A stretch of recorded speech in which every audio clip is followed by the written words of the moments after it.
আপনার প্রিয় ছাত্রছাত্রীদেরকে উৎসাহিত করার জন্য, তাদের কাজের উৎসাহ বাড়ানোর জন্য অ্যাপ্রিসিয়েশন কার্ড বানিয়ে ফেলুন খুব সহজে। এর জন্য আমি প্রথমে যেটা করেছি, বাড়িতে যে ফেলে দেওয়া সাবানের খাপটা ছিল সেখান থেকে একটা ছোট্ট অংশকে কেটে বার করে নিয়েছিলাম এবং কার্ডের মতো শেপ দিয়ে তার উপরে হোয়াইট পেপার পেস্ট করে নিয়েছিলাম।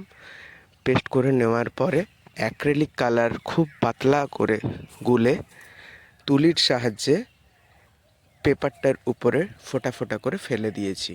তো এক্ষেত্রে আপনারা তুলি বা ড্রপার ইউজ করতে পারেন, তবে ফোঁটাগুলি ফেলার সময় খেয়াল করবেন যেন সেগুলো পুরো পেপার জুড়ে মোটামুটি কি কভার করে থাকে। তারপরে স্টেপ হচ্ছে এটাকে শুকিয়ে নেওয়া। এই কালারটা শুকিয়ে গেলে একটা ভালো এফেক্ট দেয় এবং আপনি চাইলে সেটাতে কিছু ডার্ক লাইন এবং হাইলাইট টোন ব্যবহার করতে পারেন, না করলেও বিশেষ কিছু ক্ষতি নেই। ব্যাকগ্রাউন্ড আপনার রেডি হয়ে যাবে। তারপরে একটা সুন্দর মেসেজ লিখে আপনি প্রিয় ছাত্রকে গিফট করবেন।